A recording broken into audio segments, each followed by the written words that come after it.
Um defeito de cor. Capítulo 1, continuação. A viagem. Depois de andarmos até onde nossas forças aguentaram, paramos para comer. E a minha avó disse que estávamos indo para o litoral, para Uidá. Eu não sabia onde ficava Uidá, e também não me preocupei em perguntar, pois estava mais interessada na estrada que nos levaria até lá, cheia de gente usando panos, cortes de cabelo, marcas de tribo e pinturas que eu nunca tinha visto antes. A estrada era colorida e as pessoas também, com os corpos cobertos de poeira amarela ou vermelha, indo de um lado para o outro, tanto para Savalo como para Uidá. Ou melhor, na direção de Savalo ou de Uidá, porque podiam pegar um desvio ou parar no meio do caminho. A maioria das pessoas não usava nada sobre o corpo.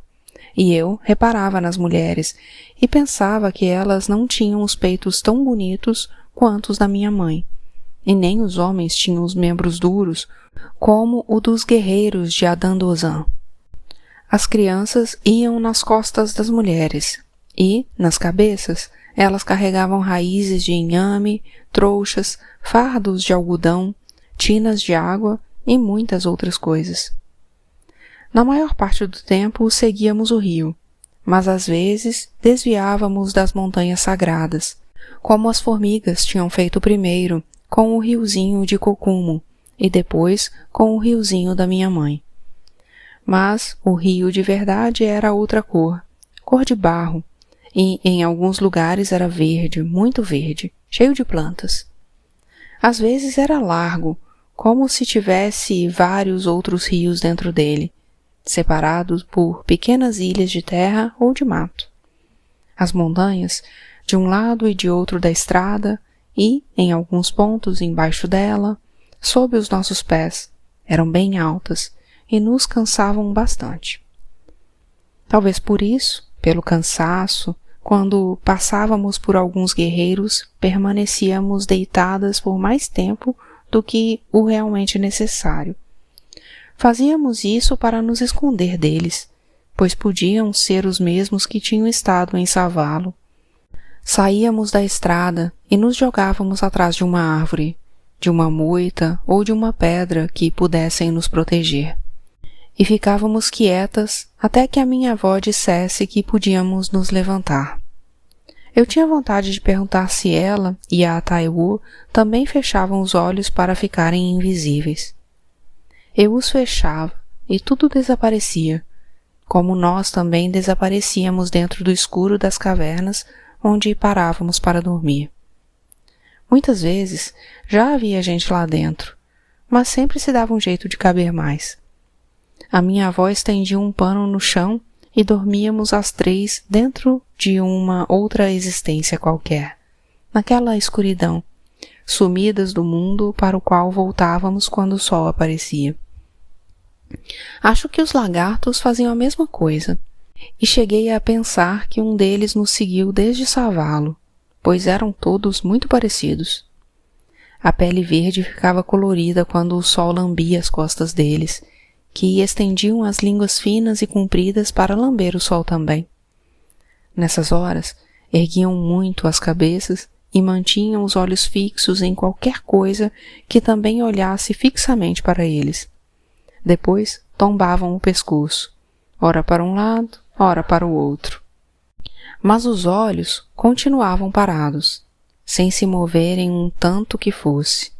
E nem eu, nem a Taiwo jogávamos tão bem quando ficávamos amarradas ao corpo da minha mãe, no mercado. Andávamos devagar e parávamos bastante, e por isso alguns dias se passaram até não vermos mais montanhas, com a estrada se transformando em uma linha riscando a floresta, que, mais adiante, também já não existia mais, substituída por plantações, principalmente de algodão e de palmeiras. O movimento aumentou e as casas já não eram mais solitárias, embora aqueles agrupamentos ainda não pudessem ser chamados de cidades. Em frente a um desses lugarejos, a minha avó parou para conversar com um canoeiro. Ela deu a ele 2 colares de cauris e disse que dali em diante seguiríamos pelo rio.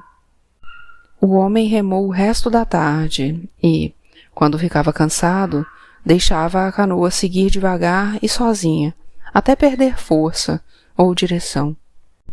Eram os momentos de que eu mais gostava, pois tinha tempo de olhar bem para as coisas, as pessoas e as paisagens, diferentes de tudo que eu já tinha visto.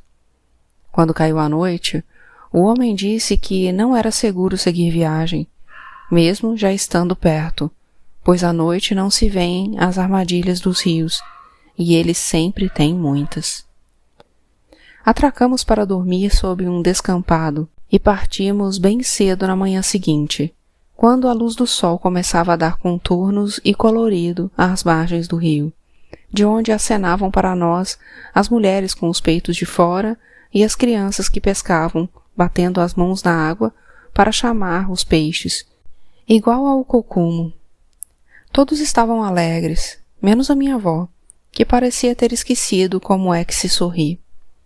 Percebi que a Taiwo também estava alegre, tanto quanto eu, mas fingia não estar, pois tínhamos medo ou vergonha, não sei, de que a minha avó nos visse sorrindo. Sempre que eu me lembrava de segurar o sorriso, lembrava também da minha mãe e do cocumo, principalmente quando o homem parou a canoa e disse que já estávamos entrando em Uidá, que dali em diante teríamos de seguir a pé. Aconteceu que, ao sair da canoa, molhei os pés no rio e logo em seguida pisei na terra vermelha da estrada, e o barro que se formou tinha a mesma cor dos riozinhos de sangue. Não foi um bom sinal, mas eu não estava preparada para levar a sério recados como aquele. A estrada era ainda mais interessante e bonita, com tanta gente de um lado para o outro, que me pareceu mais movimentada que o mercado de Savalo, mesmo nos dias mais cheios, nos dias de festa. Havia pessoas apenas andando, outras comerciando coisas como obi. Obi é um fruto africano que também é usado como oferenda dos orixás. O mil, que é água. A luá, que é um refresco feito com casca de frutas, principalmente abacaxi e tamarindo, ou arroz fermentado e macerado. Acará, que é o acarajé, óleo de palma, que é o azeite de dendê, utensílios de casa, panos coloridos e fitas para cabelo.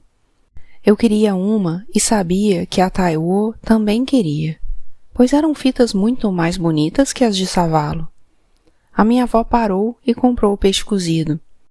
Eu teria preferido a fita, mas comi. Depois ela parou em outra barraca. Nos mostrou para a mulher que vendia acarás e ganhamos 2, em nome dos ibejis. As pessoas ficam muito felizes em dar presentes aos ibejis, pois é uma maneira de agradar aos espíritos sagrados. Uidá. Uidá era muito mais interessante que Savalo, e a minha avó segurava as nossas mãos para que não nos perdêssemos. Eu tinha vontade de parar e ficar olhando tudo o que acontecia ao meu redor. As mulheres que andavam com vários colares de contas, as casas que eram maiores do que eu jamais tinha imaginado, com coberturas de palha e paredes de barro vazadas por portas muito baixas, e ainda tomavam 2 lados da rua, quase sem nenhum espaço entre elas. Gostei quando chegamos à praça, ao lado do mercado, e ficamos admirando as roupas, as pessoas, muita gente com marcas que nem a minha avó sabia de onde eram. Quase todas as mulheres andavam cobertas, pelo menos da cintura para baixo, e os panos que usavam eram ricos em cores e em bordados com búzios e sementes, que também enfeitavam os diversos colares e pulseiras e, às vezes, os penteados. Ficamos por lá até a noite chegar, e percebi que a minha avó não sabia muito bem o que fazer ou por onde começar a nossa nova vida em Uidá. O mercado era grande e muito bem dividido, com lugares certos para comprar cerâmicas, tecidos, frutas, artigos de religião, animais e principalmente comida. Paramos em uma barraca e compramos 2 porções de inhame enrolado em folha de bananeira e salpicado com lascas de peixe seco, que dividimos entre nós 3, e mais tarde ganhamos 2 acarás, de novo, por sermos ibejis. A mulher que nos deu os acarás perguntou se podíamos tomar conta da barraca dela por algumas horas. Estava cansada por ter ficado no mercado o dia inteiro, e a filha que deveria substituí-la durante a noite estava doente. Ela queria estender a esteira ali mesmo e dormir um pouco, mas para isso precisava de alguém que ficasse de vigia. A minha avó aceitou, pois também seria uma ótima oportunidade para descansarmos da viagem. A barraca era uma construção feita com vigas de madeira sustentando a cobertura de palha e alguns caixotes empilhados, servindo de paredes baixas em formato de U, que protegiam do vento, e o fogareiro onde a mulher fritava os bolinhos e o peixe que vendia. Muito melhor do que grande parte das barracas do mercado de Savalo, onde algumas não passavam de um tamborete para o vendedor se sentar e um caixote para apoiar o tabuleiro de mercadorias. As pessoas circulavam, procurando os produtos de que precisavam, ou assistiam às apresentações de dança, de acrobacias, de música e até de desafios diversos, que eu nunca tinha visto. A minha avó estendeu uma esteira para mim e para Taiwo dentro da barraca, ao lado da mulher, e dormi pensando em como seria a feira nos dias seguintes, que grandes novidades estariam esperando por nós em Uidá. Titilayo. Na manhã seguinte, quando uma filha chegou para substituí-la, a dona da barraca disse que podíamos ficar com ela e a família até encontrarmos um lugar só nosso. Ela se chamava a Felicidade Eterna, Titilayo, e morava em uma casa perto do mercado, onde ajeitamos as nossas coisas em um comprido corredor ao lado da porta dos fundos, o que para nós também era uma novidade, pois a nossa casa não tinha divisão alguma e apenas uma porta. Eu e a Taiwo estranhamos o quintal, que era cercado e muito pequeno, se comparado ao nosso em Savalo, e não abrigaria nem a sombra do Irokô. Mas a casa, apesar de simples, nos pareceu bastante grande. Era dividida em 3 cômodos, todos quartos, separados até o teto por grossas divisórias de palha misturadas com barro. No primeiro deles, perto da porta que dava para a rua, ficava a esteira da Titilayo e da sua filha Nilaja, com os 2 filhos, um menino e uma menina. A filha de Nilaja era quase do mesmo tamanho que eu e Taiwo, e se chamava Ainá, pois tinha nascido com um cordão do umbigo enrolado em volta do pescoço. O menino, Akin, era um pouco mais velho, e pelo nome estava destinado a se tornar um grande guerreiro quando crescesse. Eu me lembrei do Kokumo e do Babatunde, e contei para o Akin que meu irmão também teria sido um grande guerreiro se não tivesse virado o rio. O Akin disse que as pessoas não viram o rio e perguntou se eu e a Taiwo já tínhamos visto o mar, que era o maior rio do mundo. Como dissemos que não, ele quase nos arrastou até lá. Tamanha era a ansiedade em nos mostrar o que chamava de a grande maravilha de Olurum. Demoramos bastante para chegar até o mar, a pé ou de boleia com um canoeiro conhecido do Akin, através de uma confusa, mas bonita mistura de canais, lagoas, pequenas ilhas e bancos de areia. Eu achei que o mar era da cor do pano de Iemanjá, que a minha avó tinha em Savalo, só que mais brilhante e mais macio. Tocado pelo vento, o mar ia de um lado para o outro, fingia que ia e voltava. A Taiwo sorriu, eu sorri e fiquei com vontade de que a minha avó estivesse junto para sorrir também, se ainda soubesse. Desde a casa, tínhamos passado pela terra vermelha das ruas de Uidá, depois pelo verde do mato baixo ralo que dava chão para as palmeiras, pelos diversos tons dos rios, das lagoas e das ilhotas, e por fim, pela brancura da areia. Eu já estava bastante admirada com todas aquelas cores vivas e contrastantes, e com o grande movimento de canoas e outras pequenas embarcações, mas nunca poderia imaginar a beleza do mar. A areia eu já tinha visto, é claro, no fundo dos rios de Savalo, como contei para a Ainá e o Akin. Disse também que se alguém juntasse todos os rios de Savalo e todo o rio de Savalo até o Idá, também dava um mar. Mas depois fiquei em dúvida, porque vi que o mar corria para todos os lados, a perder de vista. Meus novos amigos apenas sorriram, porque não conheciam o rio de Savalo, que de maneira alguma era mais bonito que o mar. Mas, quanto a isso, eu me calei, não querendo admitir que eles conheciam mais maravilhas do que eu e a Taiwo, que, de início, ficamos com um pouco de medo de entrar na água.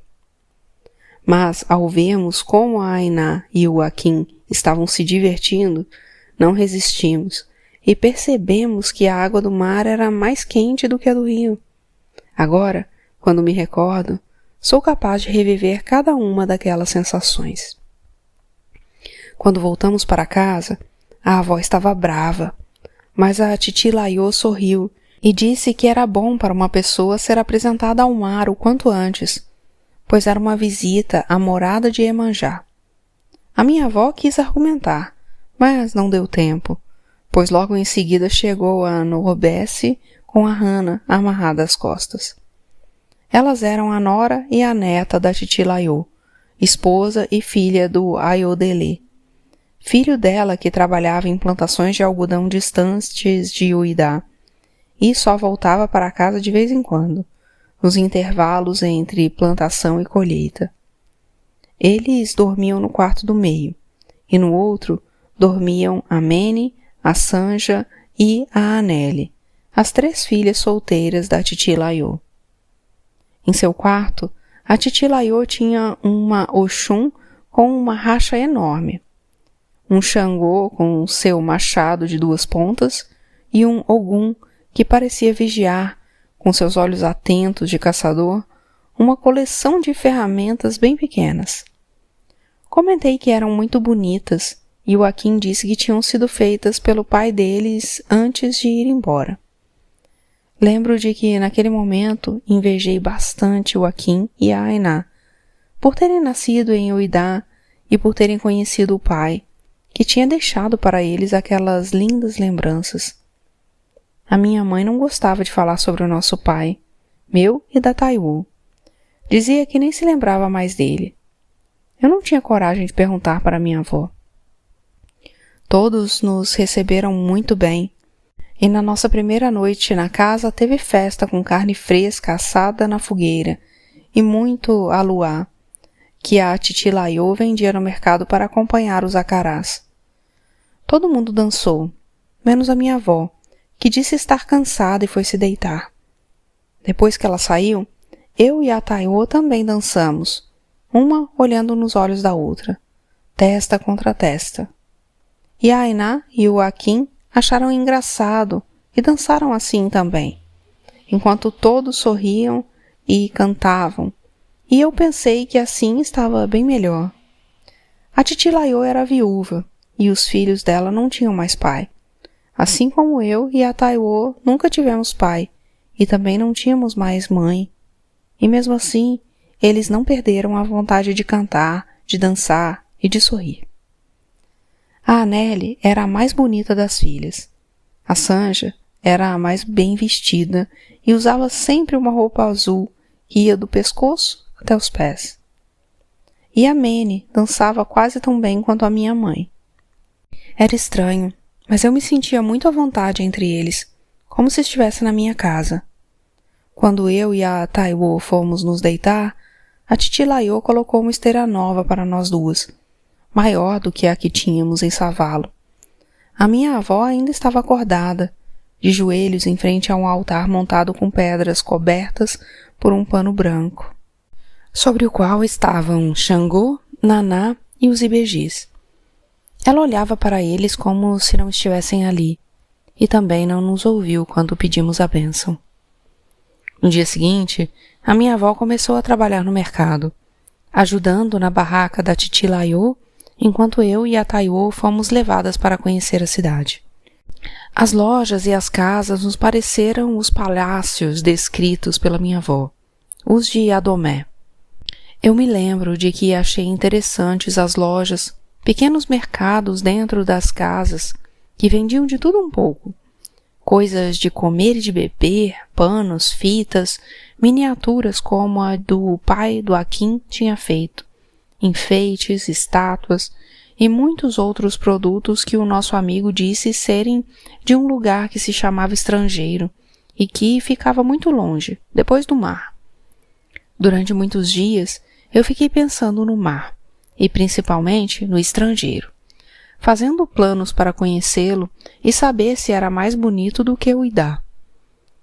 Já estávamos em Uidá havia quase 2 semanas, quando comecei a perceber como o Akin era esperto e inteligente. Ele conhecia quase todos os donos das lojas, pois de vez em quando fazia alguns trabalhos para eles, como limpar o chão, levar recados ou entregar encomendas.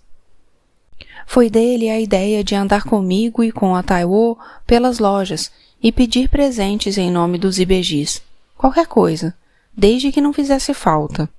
E o único que não deu foi um Mussurumin. Mussurumin é muçulmano, dono de uma loja de tecidos, que usava um chapéu que eu achei muito estranho. Em Savalo, quase toda a gente usava chapéu, principalmente nos dias de festas no mercado, e alguns eram muito bonitos, enfeitados com papéis coloridos e fitas. Quando voltamos para casa, foi porque não conseguimos mais carregar todos os presentes que ganhamos, e a minha avó ficou novamente muito brava, mas, no fundo, acho que gostou. A titi Laiô riu e disse que éramos mais espertos do que ela imaginava, mas que não devíamos fazer aquilo novamente, porque os tempos estavam difíceis e as pessoas poderiam não ter o que dar. Como ninguém gostava de recusar presentes aos ibejis, acabavam gastando o que não podiam ou se desfazendo do que precisavam, sem contar que ainda tinham que economizar dinheiro para quando começasse a época das chuvas, em que quase não havia movimento no mercado, nem o que vender ou colher, e faltava trabalho para muita gente. Os rios e lagoas transbordavam, engolindo as terras e os caminhos e dificultando os negócios. O Akin disse que, então, só pediríamos nas casas dos ricos, dos comerciantes que vendiam gente e moravam do outro lado da cidade. O Ayodele, que tinha voltado dos campos de algodão, avisou que não era para irmos lá de jeito nenhum, pois eles nos colocariam dentro de um navio e nos mandariam como carneiros para o estrangeiro. Eu perguntei a ele o que era o navio, e ele respondeu que era uma canoa muito grande, bem maior do que a que tinha nos levado de Savalo para Uidá. Naqueles dias, com tantas descobertas, eu me sentia como se tivesse nascido de novo, em uma outra época, em um lugar muito diferente de tudo o que eu pensava existir. O Ayodele conhecia Savalo, pois já tinha ido e voltado de Nati Tingol, que ficava muitos dias de viagem depois da minha terra, para onde tinha levado alguns estrangeiros que queriam comprar fazendas. Eu gostava do Ayodele, que tinha um nome que significava "a alegria vem para o lar". E ele era assim mesmo, como a mãe, distribuindo alegria a todos quando estava em casa, principalmente a Nurbesse, que, como ele afirmava, seria sua única esposa. Eu pensei que também ia querer um marido só para mim, ou então ser a primeira esposa. A titi Laiô tinha sido a primeira esposa e, quando o marido morreu, ficou com a casa só para ela, pondo as outras mulheres na rua. Ela contava essa história e ria muito, o que em si já era engraçado porque, sendo gorda, a barriga dela não parava de balançar, fazendo todo mundo rir junto, menos a minha avó. A titi Laiô dizia que eu e a Taiô éramos abençoadas e fazia muito gosto em nos receber em sua casa. Alguns dias mais tarde, a minha avó foi ver o mar. Ela se sentou em um matinho perto da areia e ficou olhando durante um longo tempo. Eu e as outras crianças entramos na água. A Hannah também, amarrada às costas de Ainá. Ela já gostava do mar. A abençoada Hannah que tinha nascido perto daquela beleza toda. Tenho certeza de que o Kokomo também teria gostado demais, pois ele já adorava o rio, que era muito menor e mais feio. Eu também pensava na minha mãe, que poderia ganhar mais dinheiro dançando no mercado de Uidá, frequentado por mais gente. Muitos brancos iam ao mercado de Uidá. Brancos iguais ao que eu tinha visto uma única vez em Savalo. Os brancos de Uidá não eram apenas viajantes. A maioria morava na cidade ou nas vizinhanças e tinha bastante dinheiro. Era uma grande confusão quando iam às compras, pois todos queriam vender para eles, que não se importavam de pagar o preço pedido sem negociar. Não andavam sozinhos, levavam sempre alguns pretos carregadores que, mais cedo ou mais tarde, segundo Akin, virariam carneiros no estrangeiro. Eu olhava para eles e achava que não eram diferentes de nós, que não se pareciam com carneiros, mas o Akin confirmou que, de algum modo que não sabia como, os pretos que iam para o estrangeiro se transformavam em carneiros, sim, e eram assados e comidos como carneiros, carne que os brancos muito apreciavam. Estranhei aquela informação e fiquei tentando me lembrar de que cor era Xangu, já que ele também gostava de carneiros, como os que a minha avó sacrificava. Mas eram carneiros que já tinham nascido assim, como eu mesma tinha visto, e não gente que virava carneiro. O Akin disse que algumas pessoas não viravam, tanto que ele conhecia quem já tinha ido até o estrangeiro e voltado, contando como era longe. Perguntei se havia guerreiros no estrangeiro, e ele me respondeu que não, nem imagino por quê. Mas me recordo de que na hora pensei como teria sido melhor para minha mãe e para o Kokomo terem vivido no estrangeiro, longe dos guerreiros do Adandozan, e onde talvez nem fossem abicus. O Akin perguntou se eu e a Taiô queríamos ser esposas dele, e nós dissemos que sim, e como a Taiô tinha nascido primeiro, ela seria a primeira esposa. Eu, que queria um marido só para mim, não me importei de ser a segunda esposa, desde que fosse por ela. Talvez por causa daquilo que já falei, de pensar em nós duas como se fôssemos uma só. A Aina disse que se o Kokomo não tivesse morrido, ela ia querer ser esposa dele. E então poderíamos morar todos juntos, na mesma casa. Tenho boas recordações daquele tempo, quando tudo era novo. Todos os momentos eram felizes e eu nem sequer imaginava o que ainda estava para acontecer.